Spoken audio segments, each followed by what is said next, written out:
A windy day. I love the wind, but my dog Bug hates it.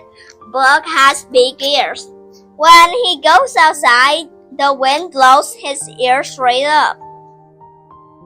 My sister and I think Bug looks funny, and we all laugh and laugh. My dad says dog ears are very special. They can hear things that we can't. The wind can't hurt their ears. My dad says that you should never blow in a dog's ears. It's not funny to the dog.